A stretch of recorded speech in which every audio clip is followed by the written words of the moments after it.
और चलिए अब रुक करेंगे मध्य प्रदेश की राजधानी भोपाल का समृद्ध मध्य प्रदेश @2047 पर मंथन हो रहा है। लाइव तस्वीरें आप देखिए। अपनी ज्ञानवाणी और प्रेरणादायी उद्बोधन से समृद्ध मध्य प्रदेश और इस संकल्प को शक्ति प्रदान करने का कष्ट करें। तालियों के साथ हम स्वागत करते हैं माननीय मुख्यमंत्री जी का, जो नवाचारी सोच के धनी हैं और सुशासित नीतियों से समृद्ध मध्य प्रदेश का निर्माण कर रहे हैं। समृद्ध मध्य प्रदेश 2047, उसमें केंद्रीय संस्थानों की भूमिका, इस विषय पर आयोजित इस सम्मेलन में मंच पर विराजमान हमारे मुख्य सचिव माननीय वर्णवाल जी, प्रोफेसर राजीव दीक्षित जी, समूचा मंच और आप सब, सच में यशस्वी प्रधानमंत्री के नेतृत्व में वर्तमान का समय की अगर हम तुलना करें तो अतीत के त्रेता युग में भगवान राम के उस घटनाक्रम को याद करें जब समुद्र के किनारे समुद्र लांघने की बात आई, पूरी सेना तैयार सन्नद्ध, रावण की लंका सामने दिखाई दे रही है। और ऐसे में उस घटनाक्रम में जो सबसे महत्व की भूमिका जामवंत ने निभाई थी, उनने कहा चुनौती भी है, अवसर भी है, सब कुछ है, लेकिन हनुमान जी ये आप में सामर्थ्य भी है। और ये सामर्थ्य का एहसास करा करके हम बाकी की रामायण सबको मालूम है। मैं समझता हूं आज के इस अवसर पर यशस्वी प्रधानमंत्री ने भी वही भूमिका निभाई है, भारत को भारत की ताकत का एहसास कराते हुए भारत में वो सामर्थ्य है, वो तमाम चुनौतियों को हल करने का अपने अंदर मादा है, जिसके आधार पर एक तरह से चमत्कार हो रहा है। ये जो वर्तमान का टेन्योर 12 साल का कोई समय नहीं माना जाता है, लेकिन कभी हम दोनों चीज से तुलना करके देखें और वो तुलना करेंगे तो वो सब कुछ मिलेगा। सेमीकंडक्टर की बात अभी अपने आप मध्य प्रदेश के अंदर लगाने के लिए यूनिट आने लगी, कभी 2 साल 3 साल पहले तक हम सोच नहीं सकते थे, जो 10-12 साल के अंदर कहां से कहां समय चला गया। ये छोटे छोटे, लेकिन ये बात सही है कि दूरदर्शी नेतृत्व की दृष्टि और वर्तमान का मार्गदर्शन हमारे सभी राज्यों को स्वस्थ रूप से बढ़ाने के लिए वो अवसर भी उपलब्ध करा रहा और उस कारण से विचार का मौका भी दे रहा, जिसकी आज हम बात कर रहे हैं। आमतौर पर जिस प्रकार का ये समय है, और इस समय में मैं मान के चलता हूं कि यह बात सही है कि हमारे काफी विद्वानों ने अपने अपने संस्थानों की गतिविधि को लेकर के वो बताने जा रहे थे। संतोष जी बार बार उनको कह रहे छोटा 1 मिनट में, अब आदमी इतना तैयारी करके आए, वो क्या बताए 1 मिनट में क्या छोड़े, उसके मन में भी दुविधा है। लेकिन ये मेरे को भी अच्छा लग रहा था कि संस्थान का हेड मौजूद है, आप शायद वो काउंटिंग करा रहे हो उनके माध्यम से कि वो अपनी बात करते हुए अपनी उपस्थिति के आधार पर अपने मन के बाकी के दूसरे सत्र में विस्तार से बात करेंगे।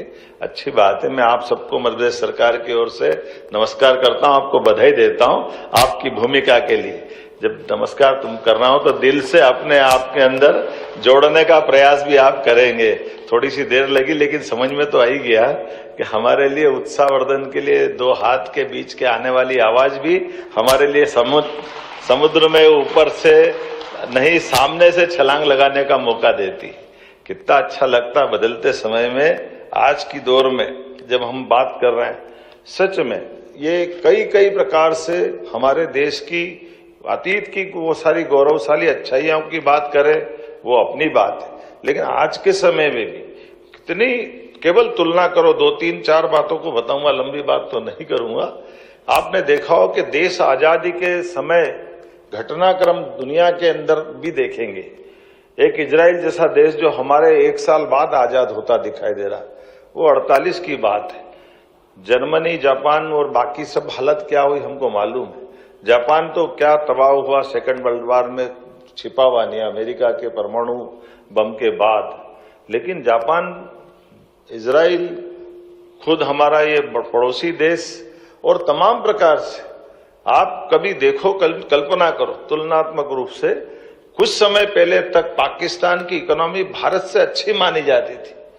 पाकिस्तान जैसा देश जो हमसे अलग हुआ था, उसकी अपनी दुनिया, लेकिन समय के साथ जो घटनाक्रम घटते गए, लेकिन आज के इस अवसर पर यशस्वी प्रधानमंत्री ने न केवल हमारी उन सारी बातों का एहसास कराया, आप अंदाज लगा लो, देश के दुश्मनों से निपटने के लिए जाबाज सैनिक बैठे, इनके लिए जोरदार ताली बजाओ। हमारे अपने दुनिया के 3 देश ऐसे हो गए जो अपने देश से निपटने के लिए हमारी सीमाओं को छोड़ो, वो गया समय जब बॉर्डर के अंदर आकर के वो हमारे सैनिकों के सर काट के ले जाते थे।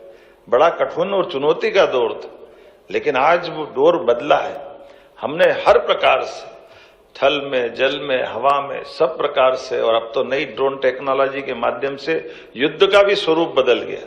अभी अभी आखिरी ऑपरेशन सिंदूर के समय हमारे बॉर्डर के इलाके में लोग हमेशा की तरह इंतजार करते रहेगा, युद्ध पूरा हो गया। मालूम पड़ा यहाँ कुछ हुआ ही नहीं, ऊपर से ही सब कुछ हो गया जो होना। ये जो समय बदला है, इस समय बदलते समय को वॉच करने की जरूरत भी, और इस तरह से आज जब मैं आपसे बात कर रहा हूं, कई चुनौतियां भी हमारे सामने। चुनौतियां कैसी है? अभी किसी भी स्कूल के, कॉलेज के कार्यक्रम में हम जाते हैं, आप अपन सभी जाते हैं, हम क्या जाते हैं, और कॉमन बात करें कि हम में से, परिवार में से बताइए आप खेती किसानी वाले परिवार कितने हैं? कमोबेश 99% लोग हाथ खड़े करेंगे, हम खेती किसानी के परिवार। लेकिन अब उनसे पूछो खेती कौन करना चाहता है, एक हाथ नहीं उठेगा। तो ये क्या हो रहा है? हम आने वाले समय की दृष्टि से ये जो चुनौती हमको घर में से ही मिल रही है, जब हमारा एग्रीकल्चर आधारित देश और प्रदेश, लेकिन वहां ये निराशा को, अब ये अलग बात है कि बदलते दौर में हमारे यहाँ खुद के यहाँ बदल गया। आज का समय कैसा हो गया?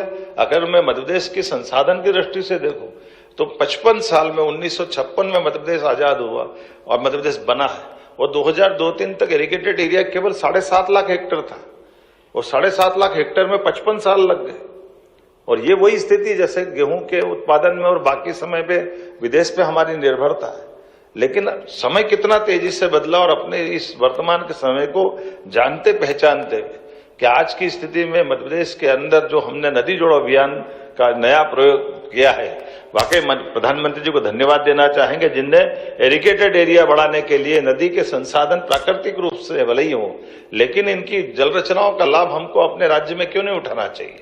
तो केन बेतवा नदी जोड़ो अभियान विश्व का पहला मध्य प्रदेश ने लिया है, आप वैज्ञानिकों के कारण से कि हाँ, हमने अपने संसाधनों की बलबूते पर, एक नदी में बाढ़ आती है और दूसरे को जोड़ दो, दोनों का तालमेल कर दो, ज्यादा पानी आए इकट्ठा कर लो, बाद में हम बंटवारा कर देंगे।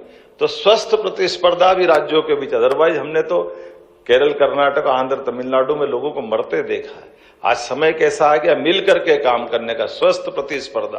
राज्य आगे बढ़े तो देश आगे बढ़ेगा, लेकिन राज्य के आगे बढ़ने में परस्पर भाव स्वभाव बदलने की जरूरत है। राजस्थान के साथ 20 साल से हमारा पानी का बंटवारा का निर्णय नहीं हो रहा था।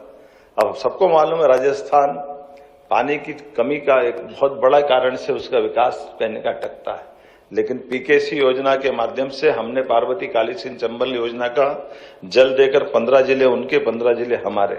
हनुमान जी की जब बात चली तो हनुमान जी पे 2 और उनके गुण है। हम सब ने हनुमान चालीसा पढ़ा होगा, अष्ट सिद्धि 9 निधि के दाता।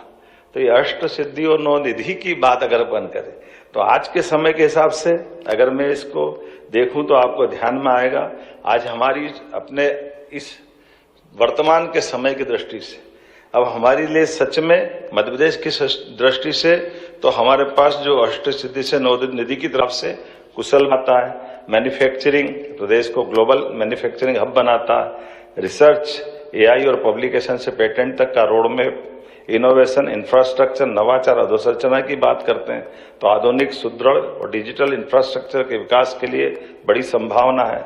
डिजिटलाइजेशन, एआई और डिजिटल पब्लिक को हमारे इंफ्रास्ट्रक्चर से जोड़ करके सुशासन की तरफ जाने का मार्ग मिलता है।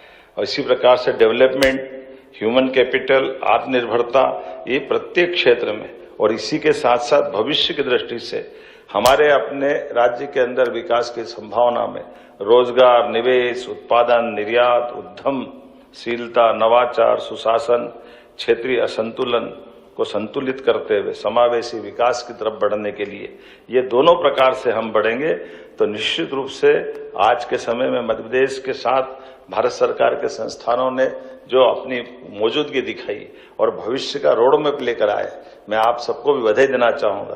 और मैं आपको आश्वस्त करना चाहूंगा, आज के समय में जब हमारे लिए स्किल नई करेंसी है और इनोवेशन नई इकोनॉमी है, ऐसे समय में हमारे संस्थानों को कौशल, शोध, नवाचार, उद्यमिता का केंद्र बनाने की आवश्यकता है और पब्लिकेशन से पेटेंट तक, पेटेंट से प्रोटोटाइप तक, prototype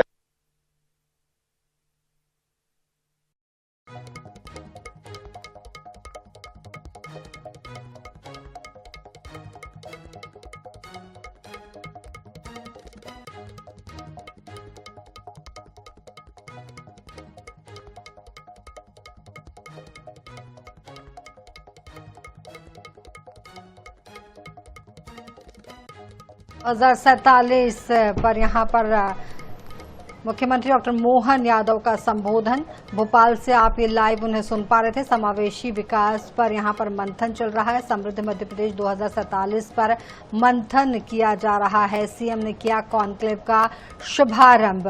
CM doctor Mohan Yadav को आप लाइव सुन रहे हैं। उद्यमिता का केंद्र बनाने की आवश्यकता है और पब्लिकेशन से पेटेंट तक, पेटेंट से प्रोटोटाइप तक, प्रोटोटाइप से इंटर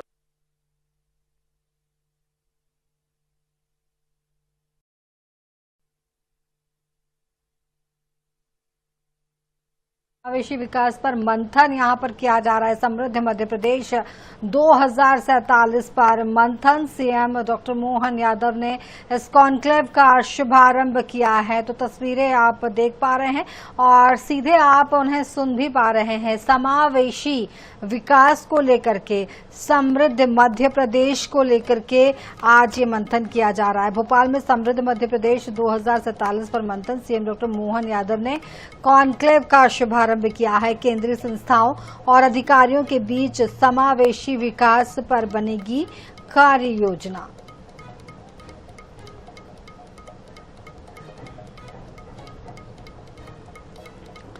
तो समावेशी विकास पर मंथन किया जा रहा है। तो सीएम डॉक्टर मोहन यादव ने इस कॉन्क्लेव का शुभारंभ किया है। भोपाल में समृद्ध मध्य प्रदेश 2047 पर मंथन किया जा रहा है। सीएम डॉक्टर मोहन यादव ने इस कॉन्क्लेव का शुभारंभ किया है।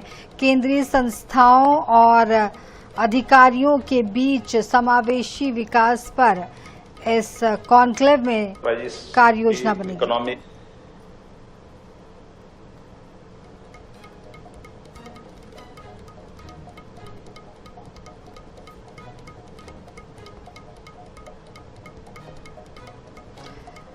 भोपाल में समृद्ध मध्य प्रदेश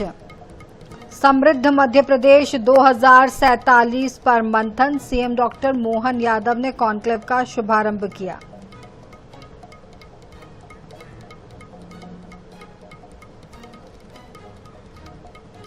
के नाम पर यह रखा गया संस्थान अटल बिहारी वाजपेयी जी के जीवन को हम देखें, जिनके मन में राष्ट्र धर्म, कर्म से राष्ट्र सेवा और चिंतन में अंत्योदय की जो अटूट भावना थी, वास्तव में संस्थान इसी प्रकार के कदम से उनके नाम पर सार्थक करते हुए ठोस कदम बढ़ाएगा। बहुत बहुत धन्यवाद। भारत माता की जय।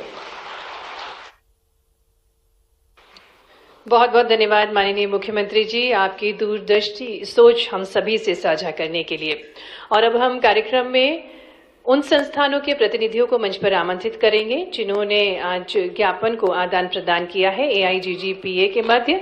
हम मंच पर सभी संस्थानों के प्रतिनिधियों को मंच पर आमंत्रित करेंगे ग्रुप फोटोग्राफ के लिए। Indian institute of technology IIT Indore से professor Surya Prakash ji, Lakshmibai national institute of physical education Gwalior से आप सभी से अनुरोध है जिन्होंने MOU किया है AIGGPA के मध्य, कृपया आप सभी शीघ्र से शीघ्र मंच पर पधारें ग्रुप फोटोग्राफ के लिए। ICAR national soybean research institute Indore, doctor Milind B Ratna Parekh, national institute of technical teachers training NITTR Bhopal से professor Chandra Charu Tripathi, national institute of design NIT Bhopal के प्रतिनिधि professor Vidya Rakesh ji, Atal Bihari Vajpayee Indian institute of information technology and management Gwalior professor Anurag Srivastava ji, IIIT DM Jabalpur से प्रतिनिधि जो पधारे हैं कृपया मंच पर पधारे।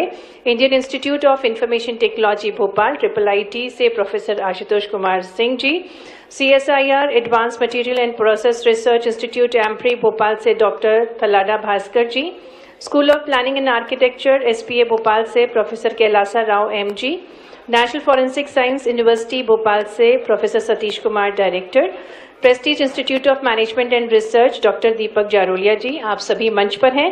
साथ ही में आज डॉक्टर हरि सिंह गौर यूनिवर्सिटी सागर और IGRMS इंदिरा गांधी राष्ट्रीय मानव संग्रहालय के मध्य भी समझौता ज्ञापन हुआ है।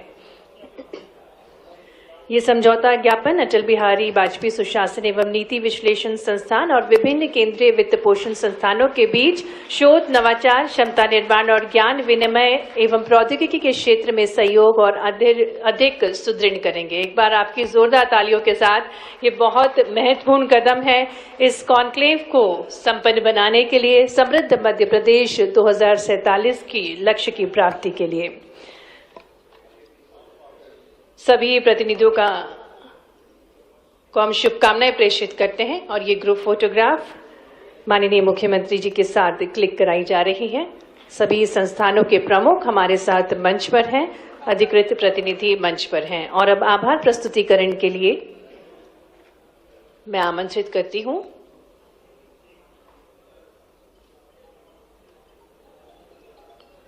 सभी प्रतिनिधियों का बहुत हृदय से आभार। आप सभी से निवेदन है कृपया मंच के नीचे अपना स्थान ग्रहण करें।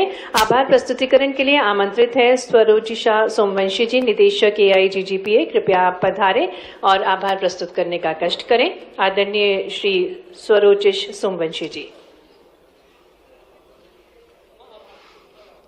मंच पर उपस्थित माननीय मुख्यमंत्री डॉक्टर मोहन यादव जी, माननीय मुख्य सचिव श्री अशोक वर्णवाल जी, संस्थान के माननीय उपाध्यक्ष श्री राजीव दीक्षित जी, श्री अशोक कडेल जी, देश एवं प्रदेश के विभिन्न प्रतिष्ठान और संस्थानों से पधारे सभी प्रतिनिधिगण एवं उपस्थित अतिथिगण को मैं अटल बिहारी वाजपेयी सुशासन नीति और विश्लेषण संस्थान की ओर से आप सभी का हृदय से आभार एवं धन्यवाद व्यक्त करता हूं। Thank you.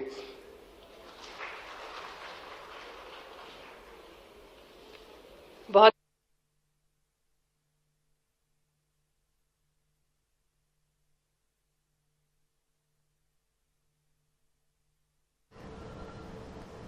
तो भोपाल में समृद्ध मध्य प्रदेश 2047 पर मंथन सीएम डॉक्टर मोहन यादव ने इस कॉन्क्लेव का शुभारंभ किया। केंद्रीय संस्थाओं और अधिकारियों के बीच समावेशी विकास पर इस कार्ययोजना यहाँ पर इस कार्यक्रम में बनी है। तो आपको बता दें ये बेहद ही सहायक होगी समावेशी विकास के लिए और समृद्ध मध्य प्रदेश 2047 पर ये मंथन यहाँ पर किया गया है।